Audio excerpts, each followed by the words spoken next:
Bueno, yo les voy a hablar acerca de la dictadura de la autodenominada Revolución del 43, que va desde el año 1943 hasta el año 1949.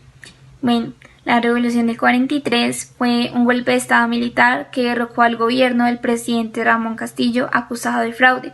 Fue una década infame. La etapa previa a la Revolución de 43 estaba caracterizada por el fraude electoral, la represión y persecución de los opositores, por la proscripción de los partidos políticos, la corrupción a una escala inimaginable y también por la sumisión de la economía al Reino Unido. Los distintos gobiernos que sucedieron durante la década representaban a los terratenientes y a la burguesía porteña, asociada al capital extranjero. En su transcurso, el sindicalismo accede al poder político por primera vez en la historia argentina, una alianza conformada por las corrientes socialista y sindicalista revolucionarias, liderada por aquel entonces por el coronel Perón, que dio origen al peronismo. Bueno, el peronismo fue un movimiento de carácter político que desde su surgimiento ha tenido una importante influencia en la política argentina. Bueno, yo les voy a hablar de la primera dictadura que hubo en Argentina. Esta fue la dictadura de José Félix Uriburu.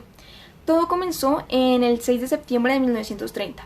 Uriburu encabezó un golpe de estado que derrocó el gobierno constitucional que llevaba Hipólito Yrigoyen y empezó a ejercer una dictadura militar. Uriburu representó un nacionalismo católico neocorporativista. Inclusive el proyecto de constitución neocorporativa que tenía Uriburu y sus sectores eran un sistema neocorporativo mixto. Querían que hubiera una cámara corporativa, por ejemplo, con representación de sindicatos y otra cámara con representación política. El 10 de septiembre de este mismo año, Uriburu fue reconocido como presidente de la nación mediante una célebre y cuestionada acordada de la Corte Suprema de Justicia, que dio origen a la doctrina de los gobiernos de facto, donde la práctica se ejerce como tal, no está reconocida oficialmente por alguna norma jurídica. Uriburu disolvió el Congreso, declaró el estado de sitio e incluso intervino todas las provincias gobernadas por el radicalismo. Y, como ya había dicho antes, él quiso implantar un gobierno neocorporativista, similar al del fascismo, régimen en el que él veía un ejemplo de paz y orden político, del cual se podía, como decía él, aprender útiles lecciones. Yo vengo a explicarles sobre la dictadura de la autodenominada Revolución Liberadora que costó en el año 1955 y 1958. La Revolución Liberadora es el nombre en el cual se conoce a la dictadura cívico-militar que gobernó la República de Argentina tras haber derrocado al presidente constitucional Juan Domingo Perón, clausurado el Congreso Nacional, depuesto a los miembros de la Corte Suprema, a las autoridades provinciales, municipales y universitarias y puesto en comisión a todo el Poder Judicial. Yo les vengo a hablar sobre la dictadura de 1962 a 1963. Esta fue la única que fue encabezada por un civil que se llamó José María Guido.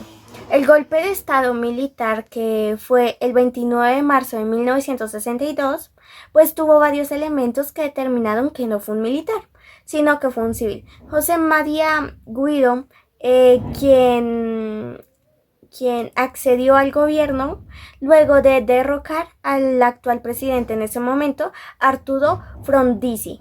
Ahora yo les voy a hablar sobre la dictadura cívico-militar del autodenominado Proceso de Reorganización Nacional que durante 1976 y 1983. Esta fue una dictadura cívico-militar. Cívico-militar quiere decir que eran controladas, la mayoría de instituciones eran controladas por las Fuerzas Armadas que impedían cualquier forma de control democrático y social. Esta gobernó la República Argentina entre el golpe de Estado del 24 de marzo de 1976 y la entrega incondicional del poder a un gobierno constitucional el 10 de diciembre de 1983.